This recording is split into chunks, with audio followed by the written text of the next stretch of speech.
direktur utamanya di saya. Saya juga jadi tim ahlinya, dan baru sekarang setelah saya keluar dari industri, saya baru ngambil penuh di dunia saya sebagai wirausaha. Jadi saya punya pengalaman di bidang industri sebagai pekerja dan sekarang sebagai owner dari suatu perusahaan.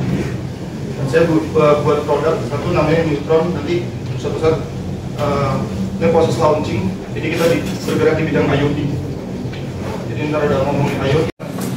Ada pembaganya di tengah, di sisinya ada isolasinya.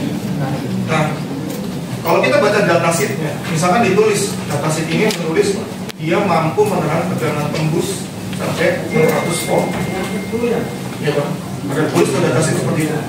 Nanti saya ajarin juga deh buat datasheet. Nah, ketika dicek itu, kita akan uji pembaganya terhadap kulit. Ini nanti dua kabel ini, satu di tembaga, satu di kulit. Nanti dites dengan tegangan yang dipakai. Misalkan tegangan kerjanya ada yang 250, 500, 100, ke 1000. Misal datasheet menulis 900, kamu kasih 1000, bisa aja jebol nih. Jadi pas ditembak tegangannya itu nanti kamu ikut kesetrum. Bisa jadi. Jadi makanya menguji ini harus baca datasheet. Kalian menguji kabel, tegangan tembusnya berapa? Baca datasheet dulu. Jangan sampai dia tertulisnya cuma bisa tahan 600, kamu tembak 1000, jebol pasti. Padahal sistemnya yang dipakai cuma 220 untuk pas. Nah, kan kamu tembak pakai 1000. Nggak perlu. Jadi ada aturan, ada standar tertentu yang itu tidak harus dipakai. Jadi kita harus belajar baca range. Jangan sampai kalian maunya tes aja 1000, siapa tahu nggak jebol. Ya iya, masalahnya itu produk, ada datasheetnya, ada pabrik yang punya insinyur di sana juga yang bikin satuan, yang bikin aturan. Ini dibatasi sampai 600, jangan sampai lebih. Kalian coba aja baca di kabel-kabel ini, bisa ditulis nih. Ini contoh, ini ditulis di sini 300 volt. Ini kita tembak pakai 1000, pecah kabel ini pasti sama isolasi. Jadi cara kerja isolasi seperti itu. Nah berikutnya earth tester. Nah earth tester ini untuk mengukur yang tadi sama. Kalau ini biasanya dipakai buat uji grounding. Jadi ada bak grounding yang di bawah tanah itu diukur berapa resistannya dia nih antara jarak tertentu. Kalau standarnya kalian bisa mengacu di kuil itu minimal maksimal 5 ohm. Tapi industri tertentu dia tidak boleh pakai kuil. Contoh data center atau telco itu dia tidak boleh lebih dari 1 ohm. Dia mengacu ke IEC, International Electrical Code maksudnya IEC. Dia untuk telco dan data center atau perangkat data center itu cuma maksimal 1 ohm. Di dunia migas, minyak dan gas juga sama. Dia tidak boleh. Nah berikutnya nih baterai tester. Saya tanya nih, simpel nih. Kalau baterai yang diukur apa aja di sini? Cuma tegangan. Nah, untuk baterai yang tipe basah, contohnya di motor mobil kalian, itu dia sebenarnya punya internal resistance. Saya tanya, kalau motor lagi nyala, kamu ukur tegangannya, itu tegangan baterai itu bukan? Di baterainya. Coba, dia bisa jawab nggak? Atau mobil lagi dipanasin nih, kamu ukur tegangannya di baterai itu tegangan siapa yang muncul? Siapa? Jawab aja Bapak, bebas. Dia bisa jawab nggak? Simpel cuma iya atau enggak doang sebenarnya. Dia bisa jawab nggak? Udah bebas kok, tenang aja. Ya, gimana? Tegangan baterainya kan kalau udah nyala baterainya udah nggak digunakan lagi kan cuma buat starter doang. Hampir betul. Jadi di sistem kendaraan kita itu dia punya baterai charger. Jadi dia terkunci sama sub utaranya kendaraan kita. Jadi motor itu dia punya baterai charger sendiri. Makanya kalau dia cuma pakai tegangan baterai, suatu saat baterai kalian pasti habis. Tapi nyatanya enggak kan? Nggak bisa pakai terus-terusan kecuali emang kemampuan si baterai udah habis. Nah di baterai itu bisa diukur satu lagi adalah insulation tester itu. Internal resistance. Nah, internal resistance itu diukur ketika mau di-charger tidak di-charger dia akan terukur. Jadi posisi tadi belum dinyalain itu tegangan baterai. Ketika dinyalain itu tegangan charger baterai. Tapi kamu nggak akan tahu. Soalnya gini, ketika tegangan baterai di 12 volt, dia kan terbaca 13,7 atau 14 volt. Itu tegangan si charger. Tapi kita nggak tahu baterainya sehat atau enggak. Nah, cara menguji sehat enggaknya itu pakai baterai tester. Baterai tester ini buat mengukur insulatornya berapa ohmnya. Semakin tinggi ohmnya itu semakin buruk, berarti namanya state of health-nya, kesehatan sebatnya itu udah hancur sebenarnya. Nah, kalian bisa tebak gak harga alat ini berapa? Spek aja deh. Coba bisa tebak gak? Bebas ya dong. 5 juta. 5 juta? Oke, ini lelang gitu. Ayo, ada yang tebak lagi enggak? Masih jauh banget ya, 5 juta itu jauh banget. 10. Jadi nanti kamu browsing. Ini harganya sampai 38 juta. Ini harganya 38 juta. Jadi semua alat ini yang termasuk mahal ini. Ini masih murah-murah. Nah, berikutnya thermal imager. Ini saya bawa yang contoh kan brand Fluke, yang saya punya brand Clear. Jadi brand Clear ini untuk mengukur panas. Jadi saya coba sini. Mudah-mudahan baterainya ada di sini, lupa charger.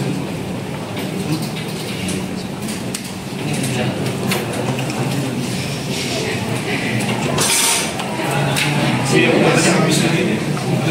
Nah, thermal imager ini di dunia industri wajib ada di gedung. Kenapa? Kalau kalian baca satuan kuil atau dokumennya spesifikasi kabel atau busbar atau motor atau semua perangkat elektrikal, itu dia pasti ada tegangan kerja, arus kerja, ya, dan satu lagi adalah temperatur kerjanya. Nah, ketika temperatur kerjanya itu keluar dari range-nya dia, kan dia normalnya nih trafo kalau running 100% cuma 60 derajat. Berarti kan kita udah punya sepakat ya, oh kalau 100% 60 derajat. Nah kamu kalau pakai alat ini kamu cek ternyata 80, berarti ada something wrong gitu. Ada abnormality. Nah itu harus dicek, ada inspection tambahan. Nah metode inspeksi paling aman pakai ini, karena mata kita nggak bisa ngeliat temperatur kan. Nah toolsnya ini. Ini sama harganya X-Max deh.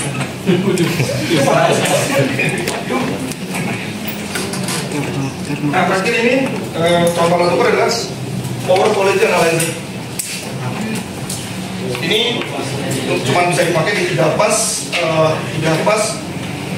AC. DC juga nggak bisa.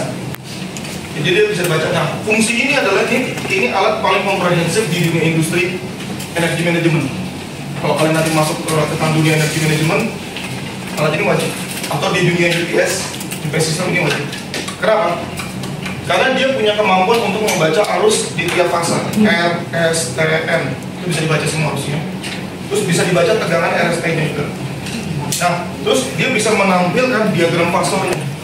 Dia sudut-sudut antara fasanya itu berapa? Kan standar harusnya 120 ya, Be? Antara fase itu 120 derajat. Dia bisa melencengnya berapa tahun? Dan dia bisa dipasang logger yang dia nyimpen. Misalkan biasanya alat ini diuji tuh, misalnya gini.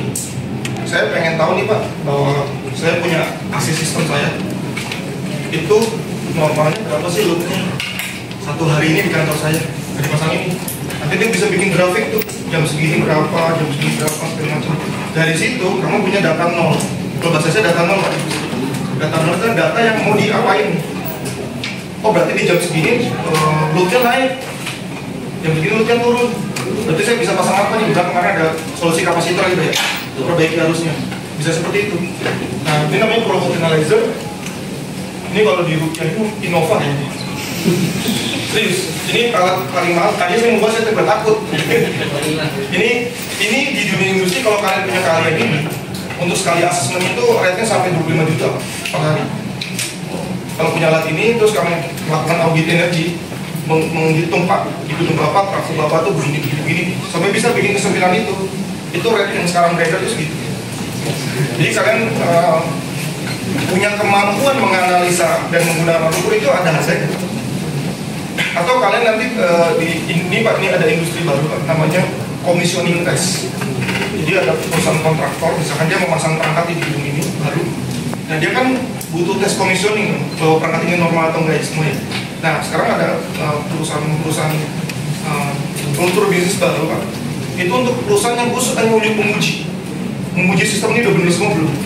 Karena kalau kontraktor yang mengerjakan dia melaporkan Pak ini udah sehat, ya kan nggak fair. Masa yang masang yang bilang sehat, sama aja kayak polisi ngerbitin SIM, tapi ternyata kita ketilang nggak bisa naik motor.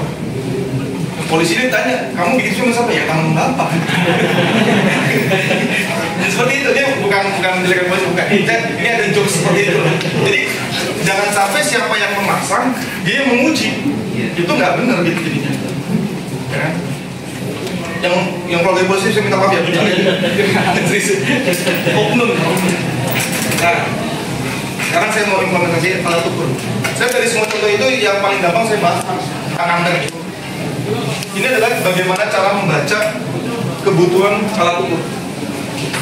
Contoh, di sini ada alat ukur, tiga alat ukur yang jangan saya ketemunya begini. Itu udah harus bisa mixing sendiri. Karena contoh di rumah nih, contoh di rumah. Kalau di rumah ampernya cuma 2, saat ini baca 2 ampere. Karena rata-rata pakai token ya. Nah, kalian tahu nggak di KW meter token itu ada tombol rahasia sebenarnya. Jadi tahu kan? Itu kalian bisa googling, misal pencet nomor 47 itu ketahuan ampernya berapa. 51 itu dayanya berapa. Itu bisa dilihat. Jadi basic besaran listrik itu di rumah sebenarnya ada alat ukurnya. Dan itu alat ukur yang bukan yang mobile, yang fixed type. Kalau bahasa saya fixed type di industri.